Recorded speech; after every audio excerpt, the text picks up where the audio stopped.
মনিকা একজন বিবাহিত মেয়ে হওয়া সত্ত্বেও তার তিনটে বয়ফ্রেন্ড ছিল। রাহুল, তুষার এবং বিক্রম মনিকার 3 বয়ফ্রেন্ড তার প্রতিবেশীই ছিল। মনিকা এবং তার 3 বয়ফ্রেন্ডের বাড়ি খুবই কাছাকাছি, অর্থাৎ একদমই পাশাপাশি ছিল বললেই চলে। একদিন মনিকা তার 3 প্রতিবেশী বয়ফ্রেন্ডের সঙ্গে দেখা করতে স্টার মলে যায়। সে তার 3 বয়ফ্রেন্ডকে আলাদা আলাদা সময়ে সেখানে ডাকে। প্রথমে সে রাহুলের সঙ্গে দেখা করার পর তুষারের সাথে দেখা করে এবং শেষে মনিকা তার 3 নম্বর বয়ফ্রেন্ড বিক্রমের জন্য অপেক্ষা করতে থাকে। সরি মনিকা, আমার আসতে একটু দেরি হয়ে গেল। তুমি রাগ করনি তো? না না, আমি একদমই রাগ করিনি। তাছাড়া আমি এই তো কিছুক্ষণ আগেই এখানে এলাম। আচ্ছা ছাড়ো, তোমাকে ডায়মন্ডের যে রিংটা আনতে বলেছিলাম তুমি ওটা এনেছো? ঠিক এমন সময় হঠাৎই সেখানে মনিকার দাদা বৌদি এবং মনিকার স্বামী এসে উপস্থিত হয়। হঠাৎই সেখানে তাদেরকে একসাথে দেখে মনিকা ভয়ে থরথর করে কাঁপতে শুরু করে। আরে রোহান, তুমি এখানে কিভাবে? মানে তুমি তো বিদেশে ছিলে। তুমি বিদেশ থেকে দেশে কবে ফিরে এলে? আমাকে তো কিছু জানালে না। রোহান কোনো কথা না বলেই মনিকার গালে ঠাসিয়ে আগে একটা চড় বসিয়ে দেয়, যা দেখে বিক্রম আর এক মুহূর্ত সেখানে দাঁড়িয়ে থাকে না। সে তাড়াতাড়ি সেখান থেকে কেটে পড়ে। আমি তোমাকে না জানিয়ে দেশে এসেছিলাম তোমাকে সারপ্রাইজ দেওয়ার জন্য, কিন্তু এখানে এসে আমি নিজেই তো সারপ্রাইজ হয়ে গেলাম। তোমার লজ্জা করছে না? ম্যারিড হয়ে তুমি পাড়া ছেলেদের সঙ্গে অ্যাফেয়ার করছো। আর একটা নয়, দুটো নয়, তোমার তো 3টে বয়ফ্রেন্ড আছে। তোমার বৌদি যদি আমাকে এখানে না নিয়ে আসতো তাহলে আমি তো সত্যটা জানতেই পারতাম না। আসলে 1 বছর আগে রোহানের সাথে মনিকার বিয়ে হয়, কিন্তু মনিকা তার দাদা বৌদির সঙ্গে মায়ের বাড়িতেই থাকে। কারণ মনিকার স্বামী রোহানকে চাকরি সূত্রে 2 বছরের জন্য বিদেশে থাকতে হয়। কারণ মনিকার স্বামী রোহান 1 বছর ধরে চাকরি সূত্রে বিদেশে থাকে, তাকে আরও 1 বছর বিদেশে থাকতে হবে এবং তারপরে সে নিজেদের দেশে চাকরি ট্রান্সফার করাতে পারবে। কিন্তু মনিকাকে যেহেতু বিদেশে নিজের সঙ্গে নিয়ে যাওয়া সম্ভব না হওয়ায় রোহান তাকে তার মায়ের বাড়িতেই রেখে যায়। কিন্তু বিয়ের পর মায়ের বাড়িতে থাকতে থাকতে মনিকা ভীষণই বিরক্ত হয়ে ওঠে। দূর, কতদিন হয়ে গেল আমার বিয়ে হয়েছে, এখনো পর্যন্ত আমি কোথাও ঘুরতেই যেতে পারলাম না। আমার বর তো আমাকে বিয়ে করে রেখে বিদেশে চলে গেল, আর আমার লাইফটা একেবারে বোরিং হয়ে গেল। যদি আমার এখন একটা বয়ফ্রেন্ড থাকতো তাহলে কত ভালো হতো। আমার বর তো বিদেশে আছে, ও কিছু জানতেও পারতো না। আমার বয়ফ্রেন্ডের সঙ্গে আমি এখানে দিব্যি ঘুরে বেড়াতে পারতাম। মনিকা মনে মনে এসবই ভাবনা চিন্তা করতে থাকে।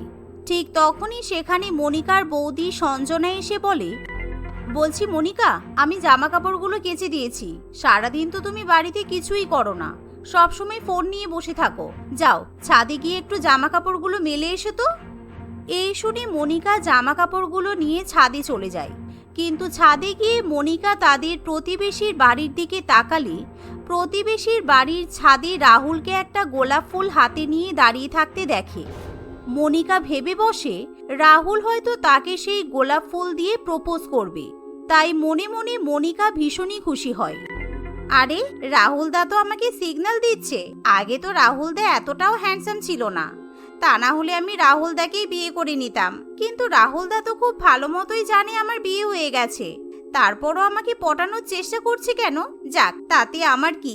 আমার তো এখন এমনিতেও বয়ফ্রেন্ড দরকার, আর আমি যেহেতু ম্যারিড সেই জন্য অন্য কোনো ছেলে আমাকে পাত্তাও দিচ্ছে না। এই ভেবে মনিকা রাহুলের দিকে তাকিয়ে তাকিয়ে হাসতে শুরু করে। কিছুক্ষণের মধ্যেই রাহুল সেই গোলাপ ফুল মনিকার দিকে ছুঁড়ে দেয়। সেই গোলাপ ফুল পেয়ে মনিকা খুবই আনন্দিত হয়, কিন্তু যা দেখে রাহুল একটু ঘাবড়ে যায়। তুমি আমাকে পছন্দ করো আগে তো বলতে পারতে রাহুল দা। তুমি মনের কথা বলতে অনেক লেট করে ফেলেছো, কিন্তু অসুবিধা নেই, আমারও তোমাকে খুব ভালো লাগে। গোলাপ ফুলটা দেওয়ার জন্য থ্যাংক ইউ। এই বলে মনিকা লজ্জা পেয়ে গোলাপ ফুল নিয়ে নিচে নেমে যায়। কিন্তু এদিকে রাহুল কি করবে কিছুই বুঝে উঠতে পারে না, কারণ রাহুল সেই গোলাপ ফুল মোটেই মনিকাকে দিতে চায়নি। এ কি সর্বনাশ হয়ে গেছে! আমি তো গোলাপ ফুলটা পাশের বাড়ির রুমকিকে দিতে চেয়েছিলাম। রুমকিতে ছাদে গোলাপ ফুলটা ছুটতে গিয়ে মনিকার কাছে চলে গেল। ওই তো রুমকি এখনো ছাদে দাঁড়িয়ে আছে, কিন্তু রুমকি তো আমাকে পাত্তাই দেয় না। যাই হোক, আমার মনে হয় রুমকি আমাকে কোনোদিনও পাত্তা দেবেও না। জীবনে প্রথমবার কাউকে পটাতে পেরেছি, কিন্তু সেও আবার ম্যারিড। যাক, কপালে যা জুটেছে সেটাই ভালো। এই ভেবে রাহুল নিচে নেমে যায়। অন্যদিকে মনিকা যখন সেই গোলাপ ফুল নিয়ে নাচতে নাচতে নিচে নেমে যায় তখন কি ব্যাপার মনিকা, তুমি এত আনন্দে লাফাচ্ছ কেন? আর এই গোলাপ ফুলটা তুমি কোথায় পেলে? আমি তো এই গোলাপ ফুলটা আমাদের গাছ থেকে পেড়ে নিয়ে এসেছি। দেখো বৌদি, এই গোলাপ ফুলটা কি কিউট, তাই না? কিন্তু আমি তো কিছুদিন আগেই গোলাপ ফুলের চারা গাছ বসিয়েছি, ওই গাছগুলোতে এখনো তো কোনো ফুল ফোটেনি। তাহলে তুমি এই ফুলটা পেলে কোথা থেকে? আরে বাবা, তুমি হয়তো ফুলটা দেখোনি, কালকেই হয়তো ফুটেছে। একটাই ফুল ছিল গাছে, আমি পেড়ে নিয়েছি। এত প্রশ্ন করো কেন বলো তো? এভাবেই মনিকা তার বৌদিকে এড়িয়ে নিজের ঘরে চলে যায়, আর সে মনে মনে শুধু রাহুলের ব্যাপারেই ভাবতে থাকে। পরের দিন মনিকা ঘুম থেকে উঠে জানালায় দাঁড়িয়ে দাঁড়িয়ে রাহুলের জন্য অপেক্ষা করতে থাকে। আমি এই কাগজে আমার ফোন নাম্বার লিখে রেখেছি। আমি খুব ভালো করেই জানি রাহুলদা প্রত্যেকদিন 9টার সময় অফিসে যায়। আমাদের জানালার পেছনের রাস্তা দিয়েই রাহুলদা বাইক নিয়ে অফিসে যাবে। যেই রাহুলদা এখান থেকে যাবে, আমি তখনই ফোন নাম্বারটা রাহুলদার দিকে ছুড়ে দেব। তাহলে আমি রাহুলদার সঙ্গে ফোনে কথা বলতে পারবো। এই ভেবে মনিকা রাহুলের জন্য দাঁড়িয়ে দাঁড়িয়ে অপেক্ষা করতে থাকে। কিছুক্ষণের মধ্যেই মনিকা রাহুলকে বাইক নিয়ে বাড়ি থেকে বেরোতে দেখে। তাই সে তখনই কাগজটা রেডি করে রাখে রাহুলের দিকে ছুড়ে দেওয়ার জন্য। কিন্তু রাহুল খুব দ্রুত গতিতে বাইক নিয়ে সামনের দিকে এগিয়ে যায়। আর মনিকা যেই কাগজটা ছুড়ে দেয়, তখনই সেই কাগজটা তুষারের কাছে গিয়ে পৌঁছায়। আরে মনিকা এই কাগজটা আমার দিকে ছুড়লো কেন? এ বাবা, এটাতে তো ফোন নাম্বার আছে। তার মানে মনিকা আমাকে পছন্দ করে। কিন্তু মনিকার তো বিয়ে হয়ে গেছে। আমার মনে হচ্ছে মনিকা ওর বিদেশি বরকে পছন্দ নয়, সেই জন্যই আমার সঙ্গে লাইন করার চেষ্টা করছে।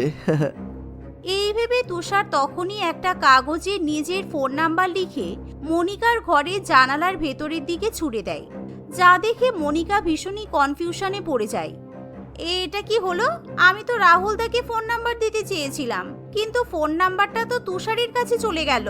তুষার আবার আমাকে ফোন নাম্বার ব্যাক করলো, মানে তুষারও আমাকে পছন্দ করে। আমি দেখতে এতটাই সুন্দরী যে আমার পাড়ার সব ছেলেরাই মোটামুটি আমার প্রতি পাগল। যাক, তুষার যখন নিজে থেকে আমার বয়ফ্রেন্ড হতে চাইছে, তাহলে আমার আবার আপত্তি কোথায়? এই ভেবে মনিকা সেদিন থেকে তুষারের সঙ্গে ফোনে কথা বলতে শুরু করে। কিন্তু 2-1 দিনের মধ্যে রাহুল আবার মনিকার ফোন নাম্বার জোগাড় করে মনিকাকে ফোন করে। আরে মনিকা, তুমি যে সেদিন আমাকে ফোন নাম্বার দিলে, কিন্তু আমি ভয়ের চোটে তো নিতে পারলাম না। তোমার পাশের ঘরে জানালাতে তোমার বৌদি দাঁড়িয়েছিল, সেই ভয়ে আমি ফোন নাম্বারটা না নিয়ে চলে গিয়েছিলাম। তারপর আমার বোনের ফোন থেকে তোমার ফোন নাম্বারটা পেলাম। ও এই ব্যাপার, যাক ভালোই হয়েছে। বৌদি জেনে গেলে কিন্তু বিপদ হয়ে যেত। আচ্ছা রাহুলদা, চলো না আজকে তুমি আর আমি কফি ডেটে যাই। কতদিন হয়ে গেছে আমি কোথাও যাই না। আমাকে আবার দাদা বলছো কেন? শুধু রাহুল বলে ডাকবে। আচ্ছা, তুমি যে আমার সাথে কফি খেতে যাবে, তোমার বর জানতে পারলে কি হবে? আমার বর বিদেশে থাকে, তো ও কিভাবে জানবে? আর আমার বরটা না একদমই ফালতু, আমাকে একটু সময় দেয় না জানো। আমার সাথে ফোনেও কথা বলতে চায় না। আমার বাড়ি থেকে জোর করে ওরকম একটা বোরিং ছেলের সঙ্গে আমার বিয়ে দিয়ে দিল। যাই হোক, আজকে সন্ধ্যাবেলা তাহলে দেখা হচ্ছে। দেখতে দেখতে সন্ধ্যা হয়ে আসে। সন্ধ্যাবেলা মনিকা খুব সুন্দর করে সাজগোজ করে, কিন্তু সে যখন বাড়ি থেকে বেরোবে, তখনই তার বৌদি তাকে নানান প্রশ্ন করতে শুরু করে। কি ব্যাপার মনিকা, এত সাজগোজ করে কোথায় যাচ্ছ? তুমি তো আজকে আমাকেও কোথাও যাওয়ার কথা বললে না, একা একা কোথায় যাবে তুমি? আরে বৌদি, আমার ননদ আজকে ফোন করেছিল। আমাদের বাড়িরই কাছাকাছি একটা জায়গায় আমার ননদ আর শাশুড়ি মা একটা দরকারে আসছে, তাই আমি একটু ওদের সঙ্গে দেখা করতে যাচ্ছি। আমার আসতে একটু দেরি হবে, ঠিক আছে? এভাবেই মনিকা তার বৌদিকে মিথ্যা কথা বলে বাড়ি থেকে বেরিয়ে যায়। কিন্তু পাড়ার ভেতর দিয়ে হেঁটে যাওয়ার সময় মনিকার সামনে একটা দামি মার্সিডিজ গাড়ি এসে দাঁড়ায়। সেই গাড়ি থেকে মনিকার আরেক প্রতিবেশী বিক্রম নেমে দাঁড়ায়, যা দেখে মনিকা একেবারে অবাক হয়ে যায়। কি, আমার গাড়ি থেকে অবাক হয়ে যাচ্ছে তাই তো? সেই সময় আমি কোনো চাকরি করতাম না বলে তোমার দাদা বৌদি আমার সাথে তোমার বিয়ে দিল। তুমিও টাকার লোভে পড়ে বিদেশি ছেলেকে বিয়ে করে নিলে, তাও আবার আমাকে কিছু না জানিয়ে। কিন্তু এখন আমি তোমার বিদেশি বরের থেকে অনেক বড় লোক, আর তুমি হয়তো জানো না আমি আজও তোমাকে পছন্দ করি। এমন কথা শুনে মনিকা খুবই খুশি হয়। মনে হচ্ছে আমার ভাগ্যের চাকা একেবারে পাল্টে গেছে। একটাও বয়ফ্রেন্ড পাচ্ছিলাম না, এখন দেখছি 3-3টে বয়ফ্রেন্ড পেয়ে গেলাম। বিক্রমকে যদি আমি আবার পটাই, তাহলে আমি মার্সিডিজ গাড়ি করে ঘুরতে পারবো, আর বিক্রমের কাছ থেকে দামি দামি গিফটও পাবো। মনিকা মনে মনে এমন ভাবার পর বলে, তুমিও আমাকে ভুল বুঝলে বিক্রম। আমার দাদা বৌদি তো জোর করে আমার বিয়ে দিয়েছে। বিশ্বাস করো, আমার বরকে আমার একটুও ভালো লাগে না। আমি আজও তোমাকে লাইক করি। মনিকার কথা শুনে বিক্রম খুবই খুশি হয়। তাই তখনই মনিকা এবং বিক্রম একে অপরের ফোন নাম্বার এক্সচেঞ্জ করে নেয়। এভাবে মনিকা তার পাড়ার মধ্যেই তিনটে বয়ফ্রেন্ড পাতিয়ে ফেলে, আর সে একসাথে 3 জনকেই ডেট করতে থাকে। এসব করতে গিয়ে মনিকা তার নিজের বরকে একদমই পাত্তা দেয় না। যখনই রোহান মনিকাকে ফোন করে তখনই মনিকা তার ফোন কেটে দেয়। এভাবেই দেখতে দেখতে 6 মাস কেটে যায়। কিন্তু মনিকার বদলে যাওয়া রূপ দেখে সঞ্জনার এখন কেমন যেন সন্দেহ হয়, কারণ মনিকা এখন সবসময় ছাদে কিংবা জানালার কাছেই দাঁড়িয়ে থাকে। কি ব্যাপার, মনিকার চালচলন কিন্তু আমার ঠিক ভালো লাগছে না। আজকাল আমাদের পাড়ার ছেলেগুলো সবসময় মনিকার জানালার দিকেই তাকিয়ে থাকে। মনিকাও দেখেছি সবসময় ওদের দিকে তাকিয়ে তাকিয়ে হাসে। আবার প্রত্যেকদিন একটা না একটা বাহানা করে মনিকা বাড়ির বাইরেও বেরিয়ে যাচ্ছে। আমার মনে হয় মনিকা নিশ্চয়ই কোনো কেস ঘটাচ্ছে। এই ভেবে সঞ্জনা মনিকার উপর নজর রাখতে শুরু করে, যার ফলে কয়েকদিনের মধ্যেই সঞ্জনা মনিকার 3 প্রতিবেশী বয়ফ্রেন্ডের ব্যাপারে জেনে যায়। এতে করে সঞ্জনা তার ননদের উপর প্রচণ্ড পরিমাণে রেগে যায়, কারণ মনিকা যেটা করে সেটা একদমই মেনে নেওয়া যায় না। কিন্তু সঞ্জনা এখন কি করবে বুঝে উঠতে না পেরে সে মনিকার স্বামী রোহানকে ফোন করে আর তাকে সমস্ত সত্যিটা জানিয়ে দেয়। সঞ্জনার কথা মতো রোহান সমস্ত কিছু ছেড়ে বিদেশ থেকে আবার দেশে ফিরে আসে, আর সঞ্জনা রোহানকে হাতে হাতে প্রমাণ দেয়। আমি তো তোমাকে খুব ভালো মেয়ে মনে করেছিলাম মনিকা, কিন্তু তুমি যে এতটা বাজে আমি ভাবতেও পারিনি। কয়েকদিন আগে আমার প্রমোশন হয়েছে, এমনকি আমি দেশেও চাকরি ট্রান্সফার করে নিয়েছি। আমাকে আর বিদেশে থাকতেও হবে না। আর আমি তো এগুলো শুধুমাত্র তোমার জন্যই করেছি। কিন্তু কি লাভ হলো? তুমি তো আমার সাথে থাকতেও চাও না। আমি তোমাকে আজই ডিভোর্স দিতে চাই। এমন কথা শুনে মনিকা খুব ভয় পেয়ে যায়। রোহান তোকে ডিভোর্স দেবে, তারপর তুই কোথায় থাকবি ঠিক করে নে। আমাদের পাড়ার মধ্যেই তো তুই 3টে বয়ফ্রেন্ড পাতিয়ে রেখেছিস। দেখ এখন কোন প্রতিবেশীর বাড়িতে গিয়ে উঠবি। দাদার মুখে এমন কথা শুনে মনিকা ভয়ে কাঁদতে শুরু করে। সে তার ভুলের জন্য অত্যন্ত লজ্জার সঙ্গে বলে, আমাকে ক্ষমা করে দাও রোহান, আমি সত্যিই অনেক বড় ভুল করে ফেলেছি। তোমাকে এভাবে ধোকা দেওয়া আমার একদমই উচিত হয়নি। আসলে আমি তোমাকে বারবার বলেছিলাম আমাকেও সঙ্গে করে বিদেশে নিয়ে চলো, কিন্তু তুমি তো নিয়ে গেলে না। আমি খুব একা হয়ে পড়েছিলাম, তাই আমার মনে হয়েছিল আমার লাইফে কোনো বন্ধু দরকার।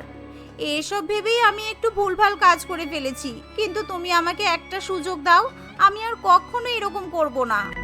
এভাবেই মনিকা রোহানের পায়ে পড়ে ভীষণই কান্নাকাটি করতে শুরু করে। আর রোহান তার বউকে খুবই ভালোবাসে বলে সে নিজেই সংসার মোটেও ভাঙতে চায় না। তাই সে মনিকাকে ক্ষমা করে দিয়ে তাকে আবার আপন করে নেয়। পরের দিনই রোহান মনিকাকে নিয়ে শ্বশুরবাড়িতে চলে যায়। মনিকা নতুন করে তার জীবনটা শুরু করে। এখন সে তার স্বামীকে খুবই ভালোবাসে। স্বামীকে ছাড়া সে আর অন্য কোনো ছেলের দিকে ফিরেও তাকায় না। রুমকি, এই রুমকি, বাইরে আয় তো একবার। দেখ আমি তোর জন্য কি কিনে এনেছি। কই রে, শুনতে পাচ্ছিস না নাকি? এই মেয়েটা কোথায় গেল? কোনো সারা শব্দ পাওয়া যাচ্ছে না যে। ঘুমিয়ে টুমিয়ে পড়লো নাকি? কই দেখি তো একবার। মোনালি তার মেয়ে রুমকিকে সারা বাড়িতে খুঁজে খুঁজে পায় না। বাথরুম থেকে জলের শব্দ আসছে না। এই মেয়ে, তুই এখনো স্নান করছিস? বেরিয়ে আয়, বেরিয়ে আয় বলছি। দাঁড়াও মা, আসছি। আমি স্নান করছি তো, এই তো হয়ে গেছে। তুই কি পাগল হয়ে গেছিস? আমি সেই কখন মার্কেটে গেছিলাম, সেই তখন তুই স্নান করতে ঢুকেছিস দেখে গেলাম। আর তুই এখনো স্নান করেই যাচ্ছিস। 4 ঘন্টা ধরে কিসের স্নান করা? হ্যাঁ, কি করব বলো মা, কত গরম পড়েছে তো। স্নান করে যেই জামা পরতে যাচ্ছি তখনই সঙ্গে সঙ্গে ঘেমে যাচ্ছি। এত গরম কি সহ্য করা যায় বলো তো? না না, সহ্য করা যায় না তো। সূর্যের যত তাপ সব তোর মাথায় পড়ছে, তাই তো? ঠান্ডা যদি লেগেছে না, দেখিস 1 টাকারও আমি ওষুধ কিনে দেব না, বলে দিলাম। গরমকালে ঠান্ডা কি করে লাগবে মা? গরমে তোমার মাথা খারাপ হয়ে গেছে মনে হচ্ছে। কি গরম হচ্ছে। আর একবার স্নান করে আসবো মা? না, একদম না। 14 বার স্নান করার কি আছে? হ্যাঁ, স্নান একবারই করতে হয়, বুঝেছিস? এবার যদি বাথরুমে ঢুকেছিস তোর চামড়া আমি তুলে দেব, বলে দিলাম। গরমের ছুটিতে বাচ্চাদের স্কুল ছুটি দেয় আর আমাদের মাথা নষ্ট করে বাচ্চারা। রুমকি তার বাবা ও মায়ের সঙ্গে শহরে বাস করত। রুমকি একদমই গরম সহ্য করতে পারত না। গরমকাল পড়লেই তার বাড়ি বাড়ি স্নান করতে খুব ভালো লাগতো। একবার বাথরুমে ঢুকলে সে বেরোতেই চাইতো না। সে যখনই সুযোগ পেত তখনই স্নান করে নিত। রাতে তার বাবা বিপ্লব অফিস থেকে বাড়ি ফিরে এলে, কই সবাই কোথায়? আমি এসে গেছি। রুমকি মা, এই নাও, তোমার জন্য তরমুজ নিয়ে এসেছি। গরমে তরমুজ খাওয়া খুব ভালো, শরীরে জলের অভাব হবে না। এই নাও। না বাবা, আমার শরীরে এমনিও জলের অভাব হবে না। আমি আজকে অনেকক্ষণ ধরে স্নান করেছি। আমার তরমুজ খেতে ভালো লাগে না। আমার জন্য আইসক্রিম নিয়ে আসবে, ঠিক আছে? পাগলি মেয়ে একটা। ঠিক আছে, কালকে নিয়ে আসবো। মোনালি, খুব গরম হচ্ছে, ঘামে আমার শার্ট প্যান্ট সব ভিজে গেল। তুমি টাওয়েলটা নিয়ে এসো, দেখি স্নান করে নেই, না হলে গরমে থাকা যাবে না। হ্যাঁ, তুমি বাথরুমে যাও, আমি আনছি। বাবা বাবা, আমিও তোমার সঙ্গে স্নান করব। আমারও খুব গরম হচ্ছে। না, একদম না। দুপুরে 4 ঘন্টা ধরে স্নান করে হলো না তোর? কতবার স্নান করতে হয়? হ্যাঁ, কেন? বাবাও তো সকালে স্নান করেছিল। বাবা আবার স্নান করবে কেন তাহলে? বাবার গরম লাগে আর আমার কি গরম লাগতে পারে না? আমি কি মানুষ নই বলো? আমিও স্নান করব। আরে আরে, এতে কান্নার কি আছে? দূর বাবা, বাড়ি এসে সব ভালো লাগে না। আচ্ছা আয় আয়, দেখি আমার সঙ্গে আয়। বেশিক্ষণ জলের মধ্যে রাখবে না ওকে, বলে দিলাম। গরমকালটা এলেও যেন বিপদ শুরু হয়। স্নান ছাড়া কিছুই বোঝে না। রুমকি এভাবেই গরমকালে স্নান করার জন্য জেদ করত। বেশ কয়েকদিন কেটে যায়। একদিন মোনালি বিপ্লবকে বলে, কি গো, কদিন ধরে বলছি চলো না কোথাও থেকে ঘুরে আসি। গরমে আর ভালো লাগছে না গো। যত গরম কি আমাদের এখানেই পড়েছে নাকি বলো তো? কি সুন্দর সবাই ঠান্ডা জায়গায় ঘুরতে যাচ্ছে ছুটিতে। বাবা বাবা, আমি বলবো কোথায় যাব আমরা? চলো না বাবা, আমরা সবাই মিলে একটা সুইমিং পুলে যাই অথবা কোনো ওয়াটার পার্কে যাই। তাহলে আমরা সারাদিন স্নান করতে পারবো, আমাদের আর গরমও লাগবে না। আচ্ছা, এক কাজ করি, চলো আমার বন্ধু বিজয়ের বাড়ি থেকে ঘুরে আসি। ওর বাড়ি দোরাবপুর গ্রামে, ও কদিন ধরেই যেতে বলছে। তোমার বন্ধুর বাড়ি বুঝি গরম নেই? আমি ঠান্ডা জায়গায় যাওয়ার কথা বলেছি। আরে আরে, বলতে দেবে তো? ওদের বাড়ি গ্রামে, তো গ্রাম মানেই সবুজ গাছপালা ভর্তি। আহা, একদম ঠান্ডা আবহাওয়া আর ঠান্ডা বাতাস সারা দিন বইতেই থাকে। পাশেই আবার নদীও আছে। আমাদের শহরের মতো ওখানে এত গরম নেই, বুঝেছো? বাবা, ওখানে সুইমিং পুল আছে তো বাবা? হ্যাঁ হ্যাঁ, আছে, সব আছে। পরের দিনই বিপ্লব তার পরিবারকে নিয়ে তার বন্ধুর বাড়িতে গিয়ে উপস্থিত হয়। জায়গাটা সত্যি সত্যি অত্যন্ত গ্রামীণ এলাকা ছিল। চারিদিকে গাছপালা ভর্তি থাকায় সত্যি সত্যি শহরের তুলনায় সেখানে গরম অনেকটাই কম ছিল। বিপ্লবের বন্ধু বিজয় তার ওয়াইফ মধুমিতা এবং এক ছেলে সুজয়ের সঙ্গে বাস করত। তারা সকলে মিলে বিপ্লবদের অনেক সেবা যত্ন করে। খাও না, বসে আছো কেন তোমরা? রুমকি, তুমি খাচ্ছ না কেন? কি হয়েছে তোমার? আমার খুব গরম হচ্ছে, আমি স্নান করব। আহারে, বাচ্চাটা অত রাস্তা জার্নি করে এসেছে তাই গরম হচ্ছে। এসো আমার সঙ্গে এসো, আমি বাইরের কল থেকে জল তুলে এনে দিচ্ছি, তুমি স্নান করে নেবে। এসো এসো। কি হলো? যাও, কাকিমার সঙ্গে যাও, গিয়ে স্নান করে এসে খেয়ে নেবে। খাওয়া বাদ দিয়ে শুধু স্নান করছে, দেখেছো? মধুমিতা বাইরের টিউবওয়েল থেকে রুমকির জন্য 2 বালতি জল এনে দেয়। এই নাও রুমকি, স্নান করে নাও। তুমি একা পারবে নাকি আমি জল ঢেলে দেব? না, আমাকে বাথরুমে নিয়ে চলো। তোমাদের স্নান করার জন্য বাথট্যাব নেই আর তোমাদের জলের কল এমন কেন? আমাদের তো আলাদা। হ্যাঁ রুমকি, আমাদের এদিকে এমন টিউবওয়েলই আছে। তোমাদের শহর তো, তোমরা তো অনেক বড় লোক আর আমরা গরিব মানুষ, আমাদের অনেক কষ্ট করে জল তুলতে হয়। ও বুঝলাম, আমার এই 2 বালতি জল দিয়ে স্নান করা হবে না, আমার অনেক জল লাগবে, আরো জল এনে দাও আমাকে।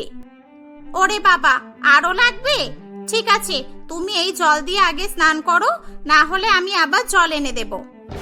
রুমকি 2 বালতি জল গায়ে ঢেলে নিয়ে আবার মধুমিতাকে জল আনতে পাঠায়। এভাবেই আর এক বালতি করতে করতে 15 বালতি জল দিয়ে স্নান করার পরও রুমকি আরো জল এনে দিতে বলে। আমার এখনো খুব গরম লাগছে, আমি আরো স্নান করব। তোমাদের কলের জল অনেক ঠান্ডা, আমার খুব ভালো লাগছে স্নান করতে। আমাকে আরো জল এনে দাও কাকিমণি। আরো? ওরে বাবারে, আমি আর পারছি না রে মা, আমি হাঁপিয়ে গেছি। আর কত স্নান করবি? এবার তো ঘরে চল, টিউবওয়েল চেপে চেপে জল নিয়ে আসা অনেক কষ্টকর রে মা। না, আমি আরো স্নান করব, আমাকে আরো জল দাও। মধুমিতার ছেলে সুজয় অনেকক্ষণ থেকেই দাঁড়িয়ে দাঁড়িয়ে তার মাকে কষ্ট করে জল এনে দিতে দেখছিল। সেই রুমকিকে বলে, তোমার আরো জল লাগবে তাই তো? তুমি আমার সঙ্গে চলো, আমরা পুকুরে স্নান করব। পুকুর মানে বোঝো তো, অনেক জল আছে ওখানে, একদম ঠান্ডা বরফের মতো জল। চলো চলো। হ্যাঁ হ্যাঁ, আমি যাব, চলো চলো। সুজয়, তাড়াতাড়ি চলে আসিস, বেশি দেরি করিস না, এই মেয়েটা অলরেডি অনেক স্নান করে ফেলেছে। সুজয় রুমকিকে নিয়ে পুকুরে স্নান করতে চলে যায়, যেখানে আগে থেকেই অনেক বাচ্চারা স্নান করছিল। ওয়াও, কি সুন্দর পুকুর! এই আমি নামবো পুকুরে? না না, তুই ডুবে যাবি, নামিস না, পুকুরটা অনেক গভীর, ডুবে যাবি তুই। এখানে বসে বসে স্নান কর। না, ডুবে যাব না, আমি তো সাঁতার কাটতে পারি। আমি তো বাবা মায়ের সঙ্গে সুইমিং পুলে স্নান করতে যাই। এই বলে রুমকি পুকুরে ঝাঁপ দেয়। পুকুরের ঠান্ডা জলে স্নান করতে তার খুবই ভালো লাগছিল। অনেকক্ষণ হয়ে যায়, তবুও তার স্নান করা শেষ হচ্ছিল না। রুমকি, চল এবার উঠে পড়ি, অনেকক্ষণ হয়ে গেছে। আর কত স্নান করবি তুই?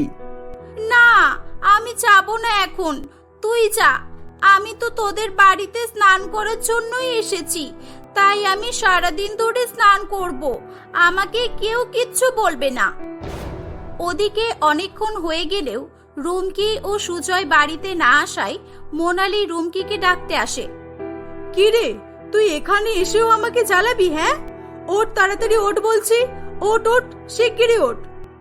মা, দাঁড়াও না, আর একটুখানি, খুব গরম হচ্ছে তো, আর 5 মিনিট দাঁড়াও প্লিজ, আর 5 মিনিট। মা জানো, এই পুকুরের জল না অনেক ঠান্ডা। নে নে, হয়েছে, এবার ওঠ, 5 মিনিটের থেকে অনেক বেশি হয়ে গেছে, ওঠ এবার। মা, আর একটু প্লিজ মা, আর একটু। আমি কিন্তু এবার ঢিল ছুঁড়ে মারবো বলে দিলাম, একেবারে মাথা ফাটিয়ে দেবো তোর। তখন থেকে বলছি ওঠ ওঠ ওঠ, আমাকে যদি পুকুরে নামতে হয় না, দেখিস তোর কি হাল করি আমি। মোনালি অনেক বকাবকি করলে রুমকি ভয়ে ভয়ে পুকুর থেকে উঠে আসে এবং মোনালি তাকে খুব মারধর করে। তারা ওখানে যেই কদিন ছিল, রুমকি সবসময় শুধু পুকুরে স্নান করার জন্য কান্নাকাটি করত। বাধ্য হয়ে 3 দিন পর বিপ্লব তাদেরকে নিয়ে বাড়িতে ফিরে আসে। দেখতে দেখতে রুমকি বড় হয়ে ওঠে। এখনো সে ছোটবেলার মতোই গরমকালে স্নান করতে খুবই ভালোবাসতো। বহু বছর পর আবার একদিন বিপ্লব তার পরিবারকে নিয়ে তার বন্ধুর বাড়ি যাবে বলে ঠিক করে। রেডি হয়ে গেছো তোমরা? রুমকি, এত ছোট জামা পরলি কেন তুই? ওটা গ্রাম, শহর নয়, সবাই খারাপ বলবে তো।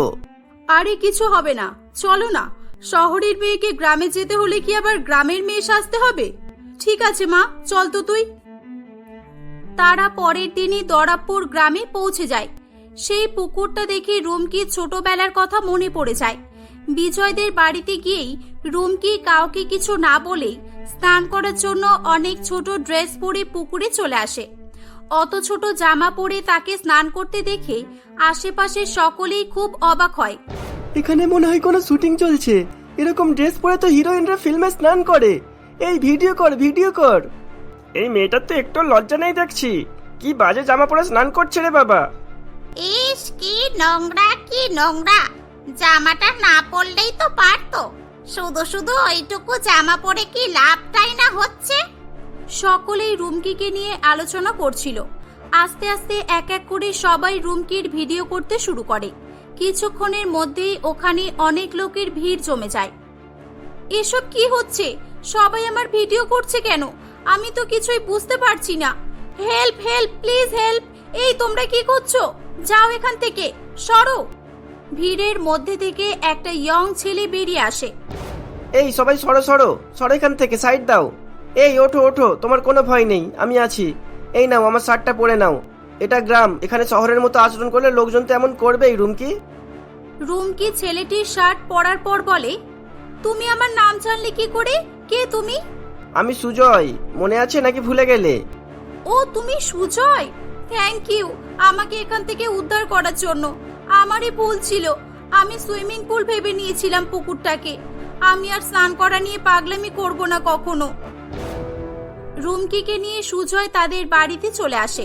কয়েকদিনের মধ্যেই রুমকি ও সুজয় একে অপরকে পছন্দ করে ফেলে এবং দুই পরিবারের সহমতে তাদের দুজনের বিয়ে হয়ে যায়।